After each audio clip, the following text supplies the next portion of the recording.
In the hearts and minds of publishers, independent booksellers have a very special place, and Past Christian Books is a stellar example.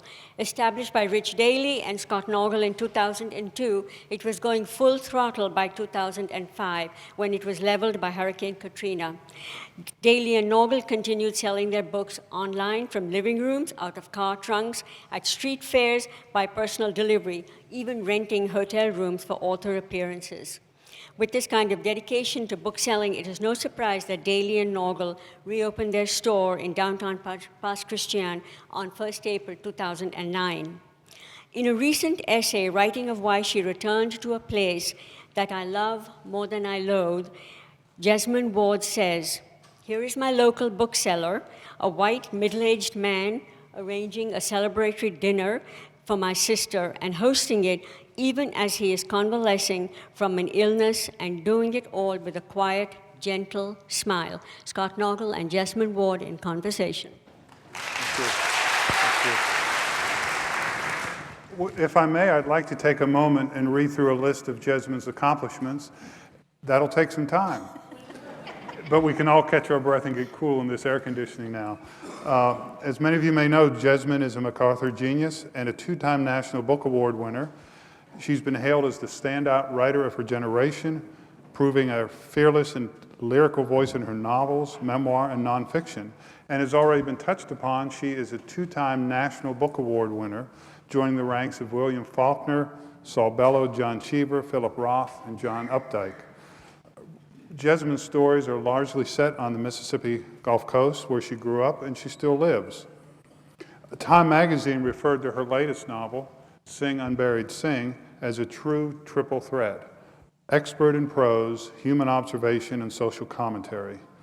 Jesmyn's also the author of her memoir, Men We Reaped, which delves into the 5 years of her life in which she lost 5 young men to drugs, accidents, and suicide, and the bad luck that follows poor people and people of color. She's also the editor of the critically acclaimed anthology, The Fire This Time, A New Generation Speaks About Race, which NPR named one of the best books of 2016. Her latest novel, Sing, Unburied, Sing, earned her the 2nd National Book Award, and it's a Southern Odyssey, a road novel through Mississippi's past and present that explores the bonds of a family that's tested by racism and poverty. Sing was named one of the 10 best books of 2017 by the New York Times, Time Magazine, The Washington Post, Publishers Weekly, and she was also nominated for the PEN/Faulkner Award and the National Book Critics Circles Award. Jesmyn teaches creative writing at Tulane in New Orleans. In 2016, she won the Strauss Living Award, given every 5 years by the American Academy of Arts and Letters. In 2017, she was recognized with a MacArthur Foundation Genius Grant for her work exploring the enduring bonds of community and love among poor African Americans of the rural South against a landscape of circumcised possibilities and lost potential. In 2018, she was recognized among Time's 100 most influential people. Jesmyn's currently working on 2 books, a novel for adults set in New Orleans at the height of the American slave trade, and a young adult novel about a black girl from the South with supernatural powers. She received her MFA in creative writing from the University of Michigan, where she won 5 Hopwood Awards for her fiction, essays, and drama. She held a Stegner Fellowship at Stanford University from 2008 to 2010, served as a Grisham Writer-in-Residence at the University of Mississippi the following year, and next May, Jesmyn will receive an honorary degree from Millsaps College, Doctors of Letter, next May. So let's welcome Jesmyn Ward one more time.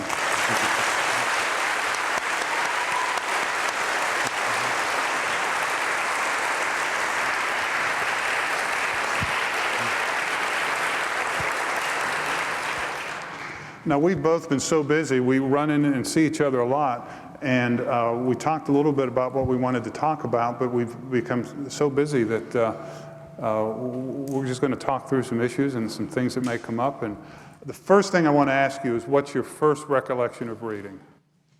What's the first book or your first recollection of reading? let's see. I guess 3 different things come to mind, 3 different instances. So the first is my mother actually had these workbooks, right? So they're like reading workbooks. And they were, she would sit with me in the living room in the evening, and she was teaching me how to read. So we were like working through, these workbooks. And so they were just like simple sentences, right? The action sentences. And so that's the earliest memory that I have of reading, and how, if you're sitting there with words on a page, that once you piece these words together and once you figure out what they are, then it's almost as if a key turns in a door and that door opens and you step through and there's meaning, and there is, there's an entirely different landscape, and there can be another person that you had no idea that existed before you read that sentence, and suddenly they exist in that sentence and they're doing something interesting. So this is the first sort of memory that I have of reading.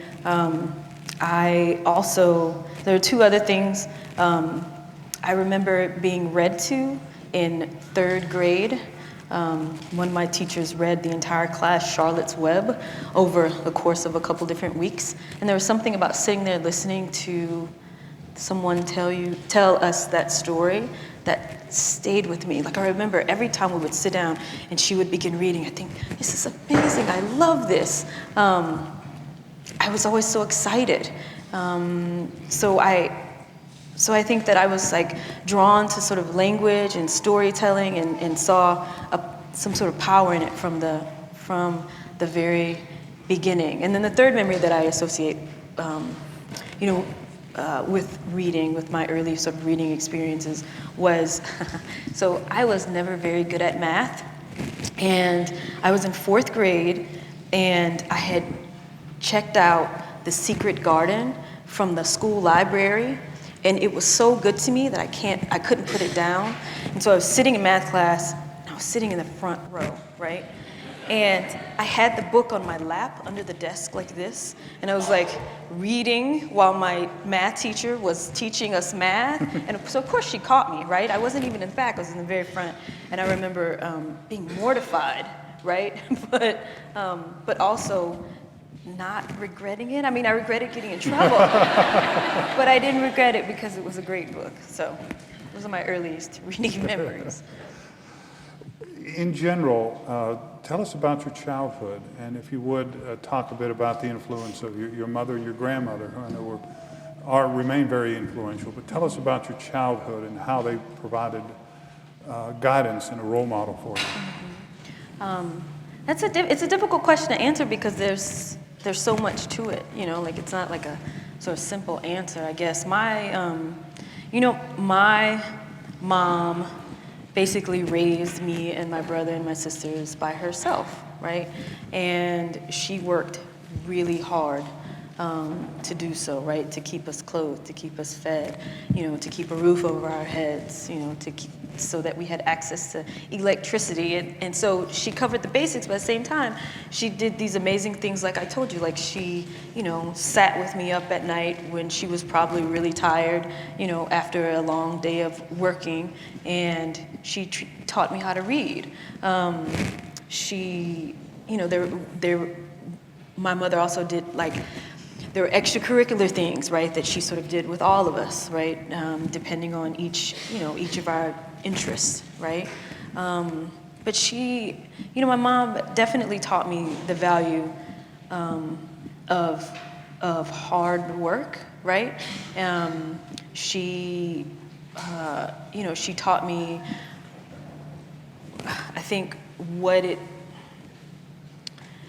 my mom taught me what love is, right? I mean, that love sometimes means, sacrificing and hard work, and perhaps doing things that you don't necessarily want to do because you're trying to take care of someone else, because you love someone else. My grandmother is a natural storyteller. My grandmother loves to tell stories, and I remember being very small and sitting on my grandmother's lap and just listening, listening to her tell stories to other people, sometimes to me, but a lot of times to like other people about just like different, sort of random, funny events. And she's a good storyteller because she like immerses you in that world, and then she'll do the different voices, right, of the different people who are involved in whatever situation she's telling you about. And so, so I think that I learned something of what it meant, to love the written word from my mom, but then I learned something of what it meant to love like the spoken word and spoken storytelling, definitely from my grandmother. But that's the easy answer, right? I mean, like I said, it's a hard question to answer because they're so important to me, and they've been so instrumental in getting me here to this place, where I am now, and teaching me how to work hard for something that you love. So I love them very much, and I'm very grateful for everything that they've done for me.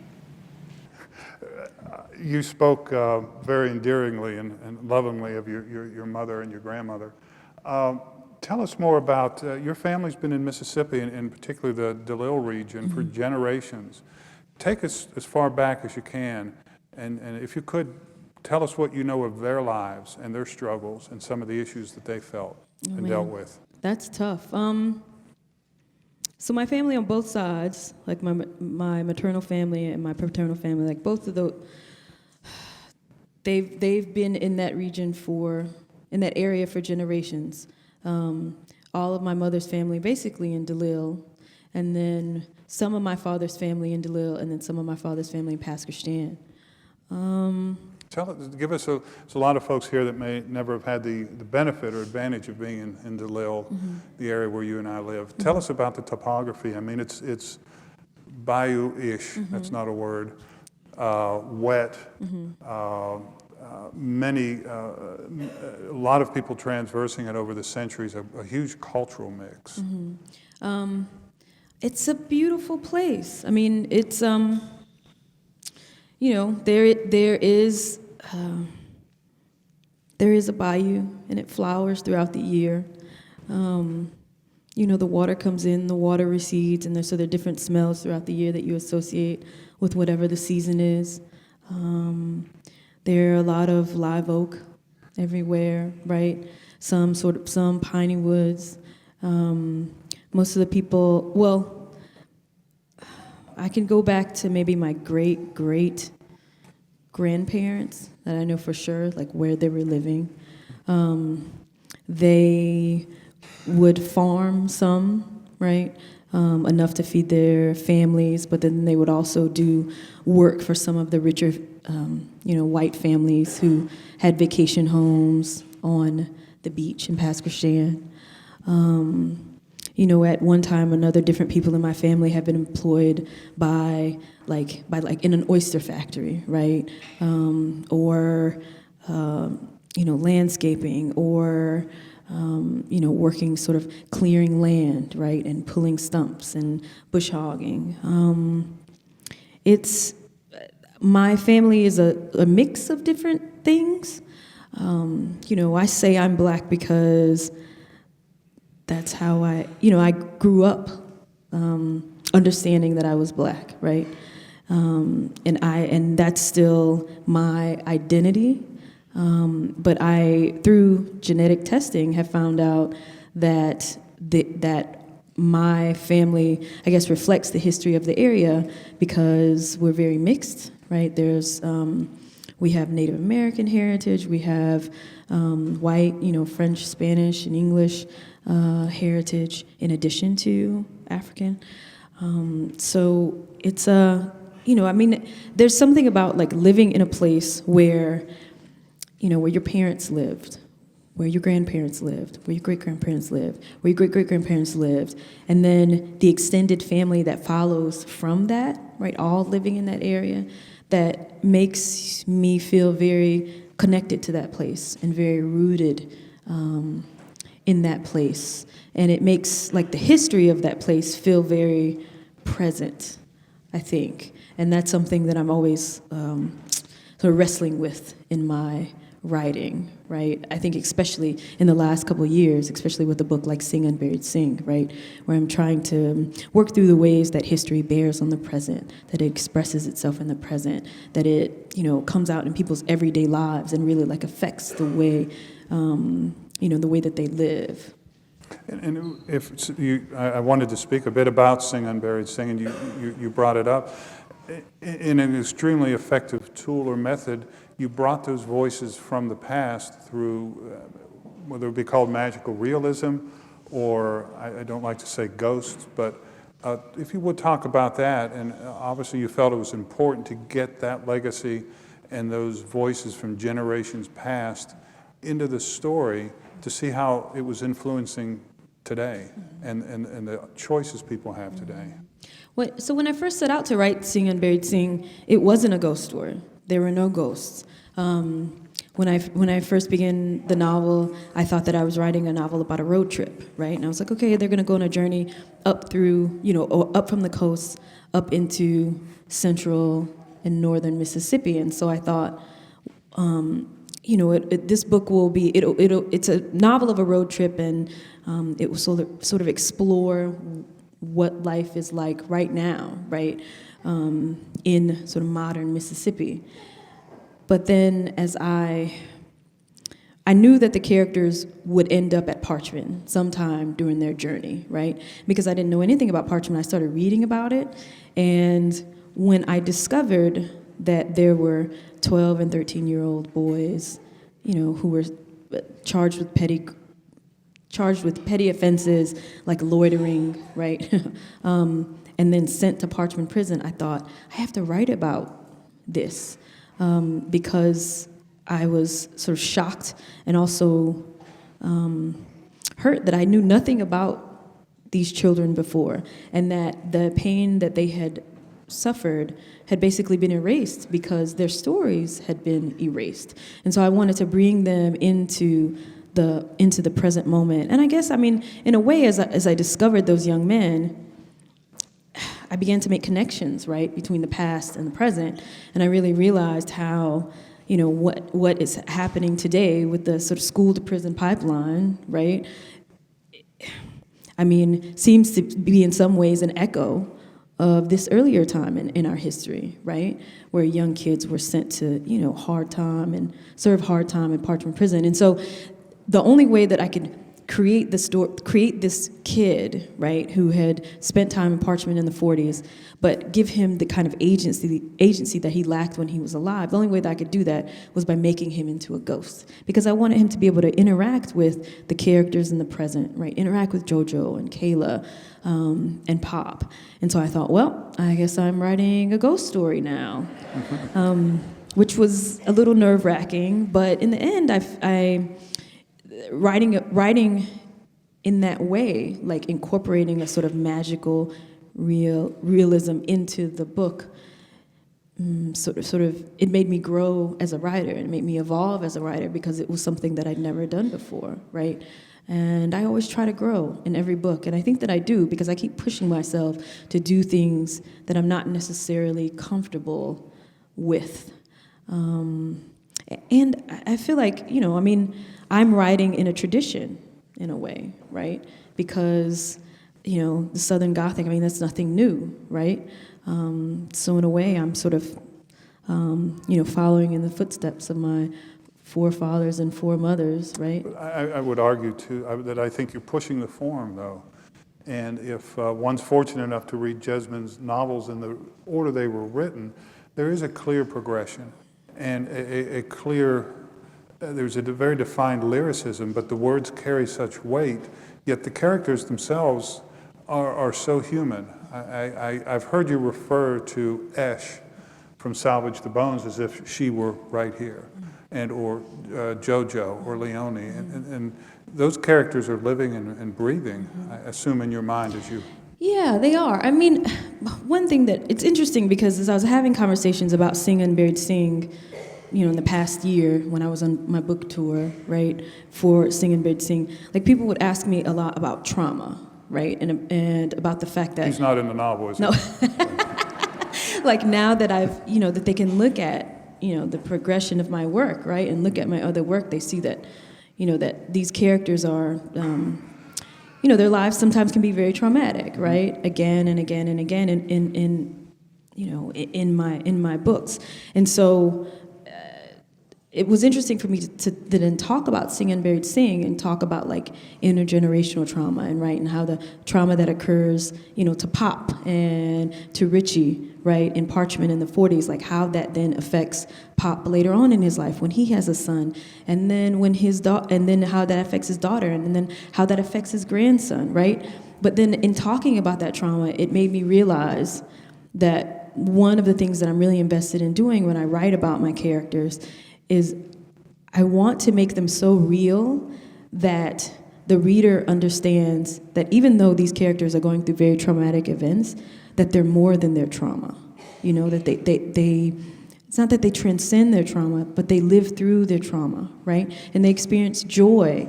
That's the point I want to make, that it's something you're able to do that I don't know of a handful of authors over the last century that can do it. Your characters are very human and humane, yet they still have hope. And should they have hope? I mean, at times, it doesn't seem that we've come along that far, yet the novels are beautiful, the characters, in the sense that they retain hope and the ability to love and to care for other characters. That is a phenomenal achievement. Well, I think there's two things. I'd answer that question with two different ideas. The first idea is that when I look at my mother and I look at my grandmother and I look at many of the people in my family, and I look at what they lived through and what their lives were like I don't think that they could have survived without hope, right? Even if it's just something as simple as the hope that their children and their children's children will have better lives than they had, right?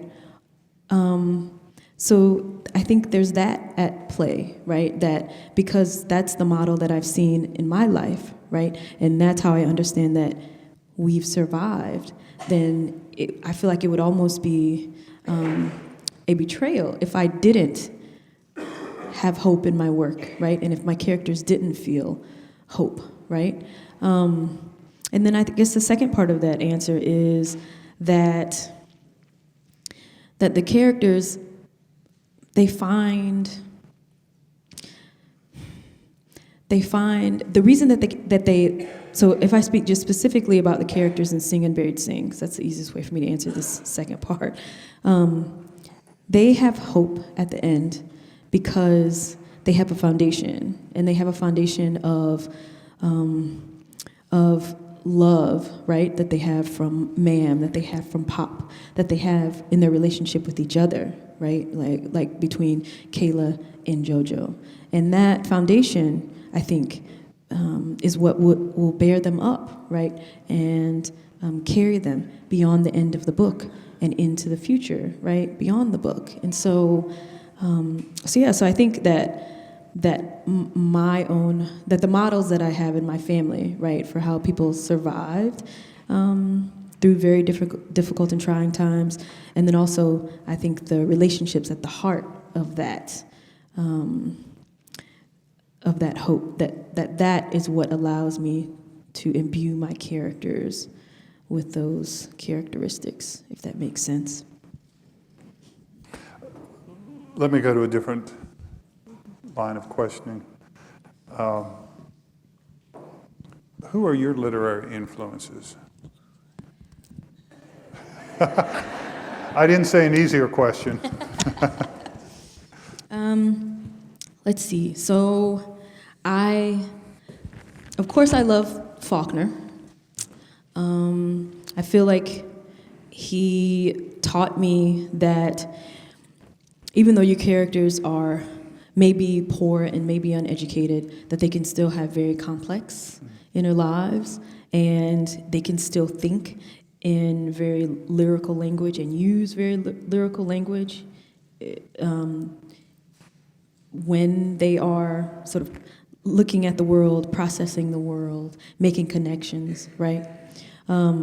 So I learned a lot from him. Who else? May I make a comparison? Is Sing Unburied Sing in some way a response to or a reiteration of some sort of As I Lay Dying? Yes. Didn't know the answer was yes, but okay. I read that book again and again and again, and so when I set out to write Sing Unburied Sing, I mean, I knew that I wanted to write about JoJo, right? To write about this boy, this mixed race boy who's growing up in the modern South, and that I wanted to take him on this journey through Mississippi, and so, but I wanted to, the first person perspective comes very naturally to me when I am writing, and so I knew I wanted to write from his perspective, but I thought, wouldn't it be interesting to do something like As I Lay Dying and have multiple first-person perspectives, from different characters, right, as they're going on this journey through Mississippi. And I didn't know if I could do it, so I just tried. You did. Yeah. You did. Other literary influences? Yes. I love, and I've spoken with you about this before, a book by Jean Toomer called Cain. Cain, yes. Lyrical, beautiful. It reads like a poem, even though it's a very short novel, I think. But it's a beautiful book, so if you haven't read it, you should read it. High modernism, I would call it. Many different angles, many different styles. But he was writing as well in response to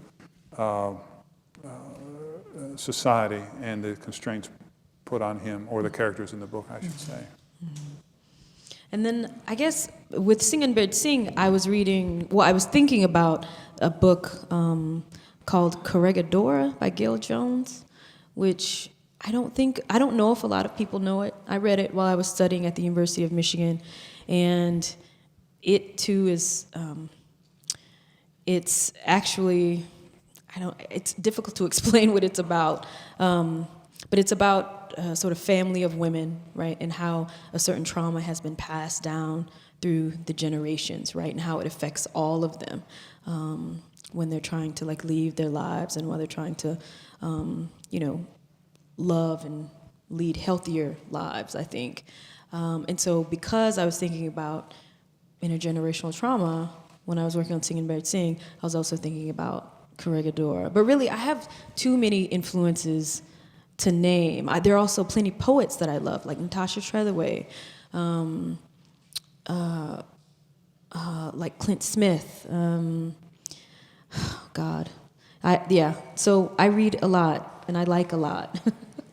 I was going to reference, actually, I know you're a voracious reader, and 2 or 3 years ago, you were a judge for, I believe, the National Book Awards. How much, you were reading at least a book a day, if I recall? Sometimes 2 books in one day. But I had no life. I mean, none. I'm not, I'm a pretty quick read, I do, I read a lot. But that pace was unsustainable. And I've heard of other writers, I heard that Junot Diaz, that he reads a book a day, and not for a contest, because he's judging contests or anything, just because he does it. But I can't read that quickly. I remember we were traveling somewhere, and when you were reading through the trip. Yeah. She was not driving. And I get car sick too. But yet so I was devoted. Took that responsibility very, very seriously Yes. that year in reading all those books. Yeah. What is on your nightstand now? What are you reading now? I just signed a contract to write 2 books at the same time. I've never done that before. I normally work on one project at a time, and once I'm done with that, then I move on to the next thing, right? The only reason that I think I might be able to actually accomplish this, again, I'm pushing myself, is because they're very different books. So I'm working on an adult literary novel that's set in New Orleans during the height of the domestic slave trade, and then I'm also working on a YA book. But because I feel like it's not that I think that I'm perfect at what I do in the literary world, right? But I feel like I have more of a handle on writing that book, right? Writing the book set in New Orleans, than I do writing the middle grade or the YA book, because I've never done that before. So I've been reading a lot of middle grade and young adult books recently, and there are too many to name right now. I've just been reading anything that I can get my hands on. Where's in either one of those current items that you're working on, where does the seed come from for the premise and or a character? Is there some moment of inspiration or something you see that it just blossoms from there, or is it something you're building and working every? I feel like it always begins with a character. Like a character, they just show up. Now, they come to me in different ways. So by that I mean, when I came up with the idea for Salvage the Bones, I was driving a lot. I was in my car for like 15 hours. I was driving a lot. I was driving from Michigan to Mississippi, and I was just sort of casting, like, I get into this space, which maybe it's a little meditative, I guess, because I just sort of open myself to ideas. I don't know how to explain it. It's really hard to explain, to talk about creativity, I guess. But I just sort of cast about for ideas. And it's always a character who sort of like grabs my attention and says, stop, focus. Here, I have a story that I want to tell you, right? And so when I discovered the idea for Salvage the Bones, it was Esh. Like, she showed up, and immediately she was who she was. So she was this teenage girl who had grown up in a world, who had grown up surrounded by men from the very first moment that she sort of snagged my attention. And then when I got the idea for Sing Unburied Sing, it was always JoJo, and he was who he was from the very first moment. He was this, this kid, this little, very, sweet, confused, mixed race kid who was growing up in like really difficult circumstances. And I just wanted to know what life was like for him. And the same thing with Esh. With the novel set in New Orleans, that one is a little different, because I was driving to work at Tulane, and I was listening to NPR, and I, at that time, they were like preparing for the tricentennial, and so they were doing a series of shows called Tripod, New Orleans at 300, right? And they were all about like little known facts or little known stories from New Orleans history, right? And so one show was about like animal wrestling, I guess that was very popular in New Orleans one time during the 1800s, I want to say. Like, they would wrestle bears and other large animals. And so so then one of the shows, and these are just like 12-minute shows, one of the shows was about the domestic slave trade in New Orleans, right? And the journalist was walking around, I think, with the historian.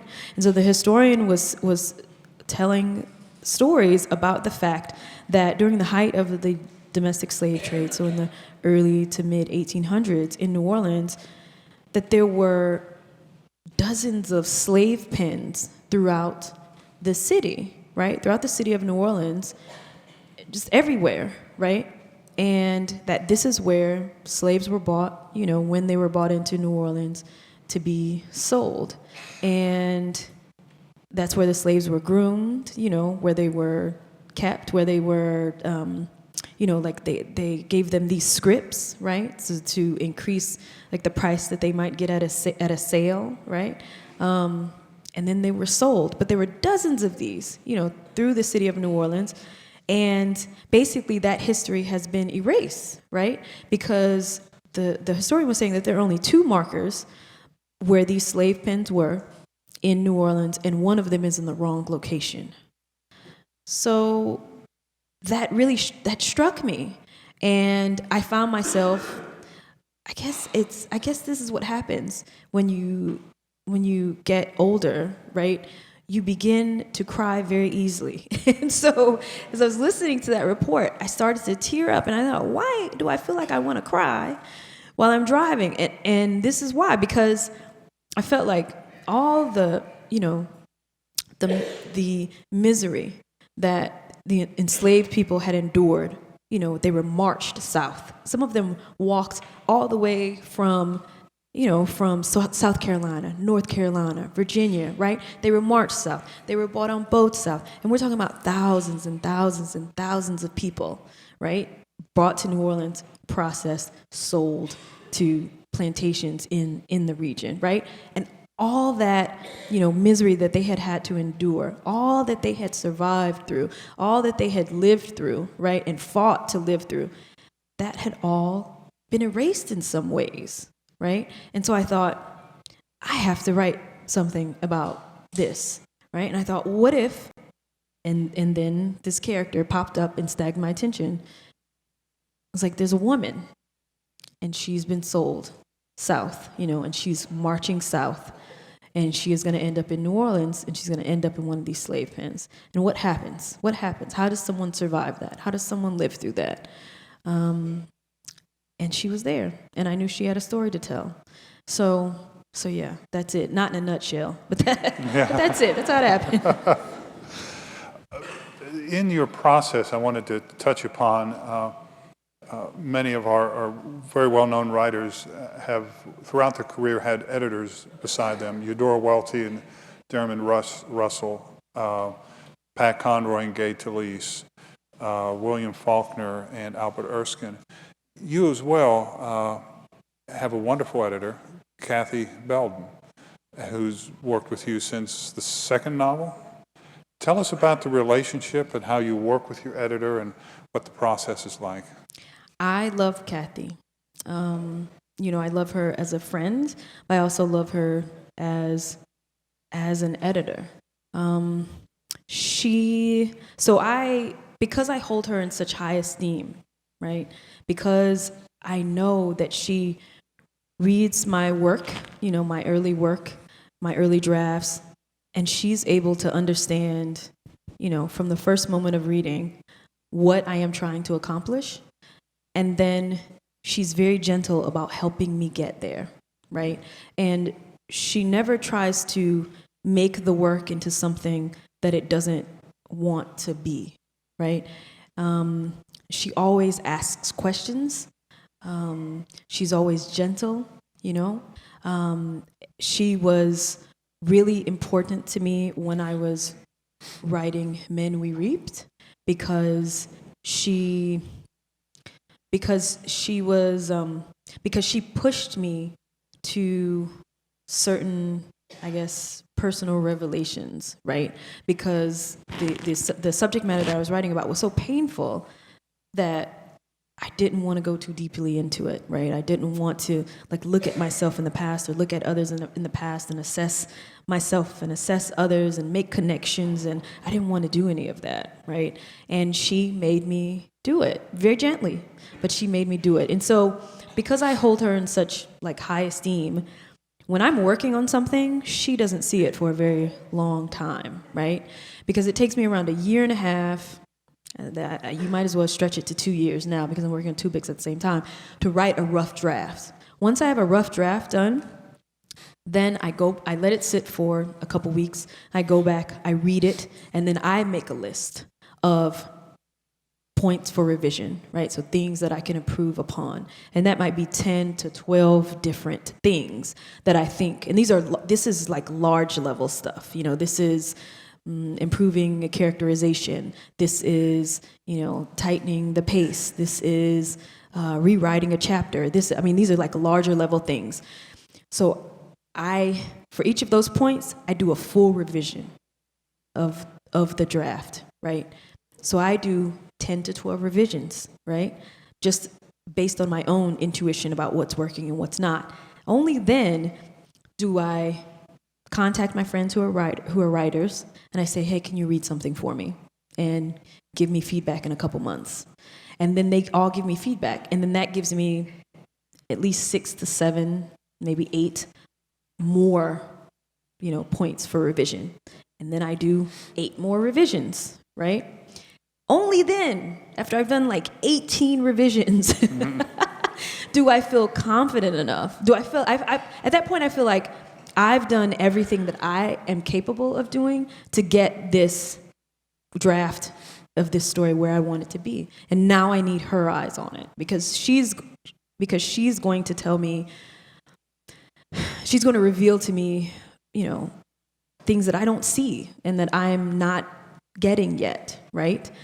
And so then I pass it along to her, and then she sits with it for a long time, and she reads it multiple times, and then she sends it back to me with like 20 pages of notes, and the entire manuscript is marked up, and then that's when the hard work begins.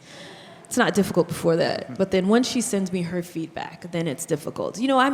I've heard, I'm not going to say any names, of certain writers who get to a certain point in their career and they don't want to be edited anymore. They'll tell their editor, look, I have no need for you. I'm this awesome. I do not need to be edited anymore. And because of their stature, they get to do that. I hope that I never get to that place, because when I think about my writing, I just feel like there's always room for me to grow. There's always room for me to improve, right? And because I'm not perfect, I feel like there's always something that I'll miss or that I'm not seeing, or some puzzle that I'm not figuring out. And that's where Kathy steps in. She's the person who will see all these things and really help me get the work to the place that it needs to be. And I really feel like she makes me a better writer. She does. There's no question about it. I'm a better writer because of my relationship with her. And then that brings up an interesting point. You teach creative writing at Tulane. What do you say to your students on the first day of class? How do you, I can only imagine they're probably every one of them in awe that they're in your classroom, but how do you lead that off? How do you start talking about creative writing, and how do you start to prompt them and get them to begin in a productive process? Well, they never come out and say it, that they're, awestruck, or that, that they think it's a big deal that they're in my class. And so I guess we just leave that unsaid. And I do the boring bits and go over the syllabus. And and then, you know what I do? I give them a writing exercise. And for the, every time that we meet, I give them an exercise to do. I discovered some of the characters from Salvage the Bones in a writing exercise. So I think that they're really useful, and I think they're a good way of breaking the ice and of forcing the students to begin to get comfortable with each other. Sometimes they have to read their work aloud. I think it's also a good way to teach them that, writing exercises are valuable, and also teach them that if writers waited for inspiration to write, then no books would ever be written. I feel like oftentimes when we're younger, I know that I did this. When I was a younger writer, I thought, I will write when inspiration strikes, right? And I never wrote anything. And so I think that it's important to teach them that if you want to write a book, then this is something that you have to work at every day. And even when you don't feel like working at it, right? So I think that writing exercises are a good way to train yourself to access your creativity, right? Even when maybe perhaps you're having a bad day and you don't feel like it, and all you want to do is watch some TV and take a nap, right? But because you have a writing exercise to complete, you do the work, right? You access your creativity. And I think that the more that you do that, I think the easier it is for you to access your creativity and to produce good work, good meaty work that will become something. When's your time to write? Where are you? What's your time? Do you have a set start and stop? And then physically, where are you? So it's changed over the years. I write at home.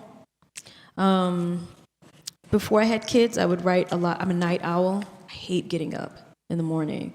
And so I'd write a lot at night, in the evening, into the 1 a.m., 2 a.m., right? I would write. But then, like I said, I had kids, and that was no longer an option.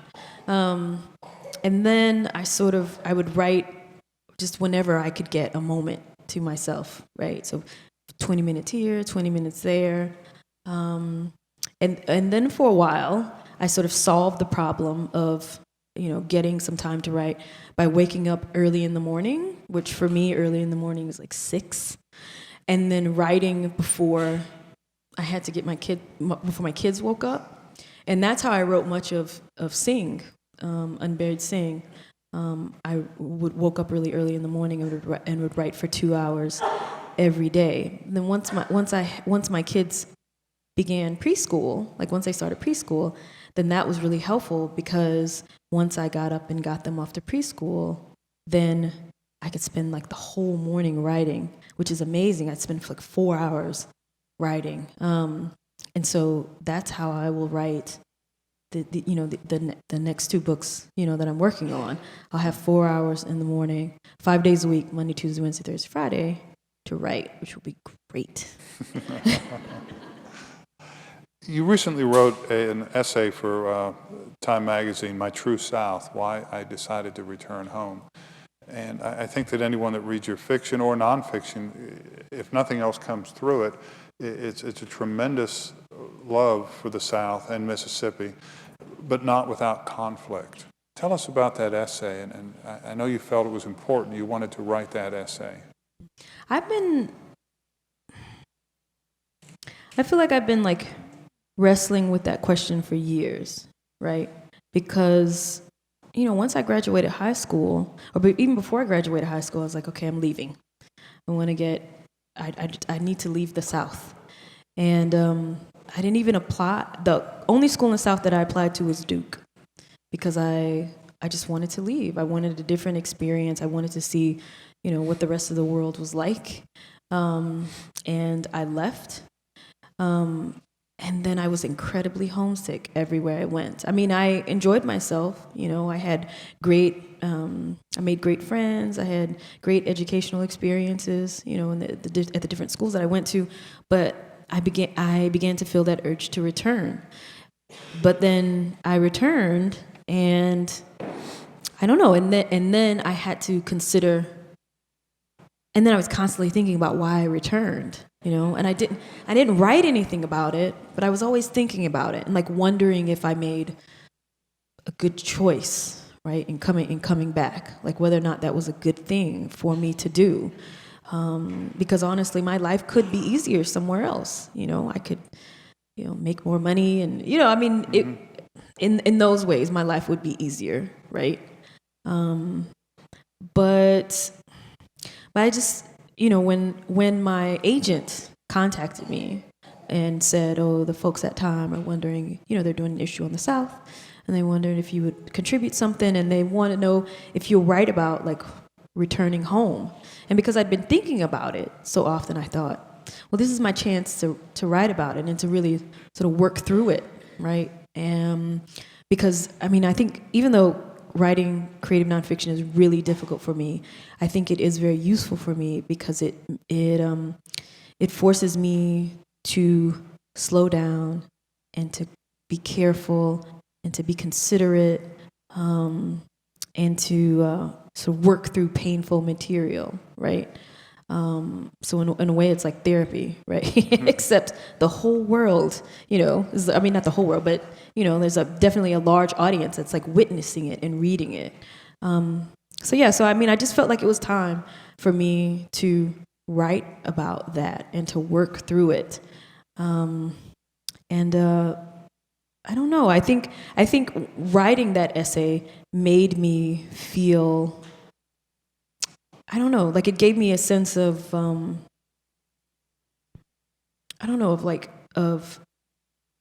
it made me realize that there was a sense of, like, of rightness about my decision to return home, right? That it wasn't a bad decision that I made, right? And that's not a bad choice that I made, and that and that there's worth in being here, right? And I hope that that's something, like I said, that I can communicate to my kids and to like the younger people in my family, so so they don't necessarily think that being successful or just like living a better life means that you have to leave, because I know that's something that that many young people think, because I did. As a final question, and to bring it back to where we started, we talked about your reading and some of your first experiences reading. You've got 2 young children. Tell us about what they're reading and how you taught them to read and how you taught them the importance of it. I'm ashamed to say this, but I do not read to them every night. It's hard to do every night. Some nights we just don't get to it. But I do try to read to them often. I've decided that if they come to me with a book and they want to read it, I can't say no. So it doesn't matter what I'm doing, when they come up to me with a book. But if they come up to me with a book, we're going to sit down and we're going to read it. So there's also that. So I read to them throughout the day whenever they want to read. And I don't know, I try to make it fun for them. I try to do the different voices and, vary their listening experience. And I don't know, my daughter really loves the Elephant and Piggy books, so we read a lot of them. Elephant and Piggy Elephant books. and Piggy, Okay. yeah. And my son, he's so young yet. I don't know exactly like what his favorite books will be. But he was pretty invested in I Am a Bunny. So, and then last night we stayed up for a while and I read them the first chapter from Charlotte's Web. Oh. So I'm very excited about that. Let's give a round of applause to Jesmyn Ward. Thank you.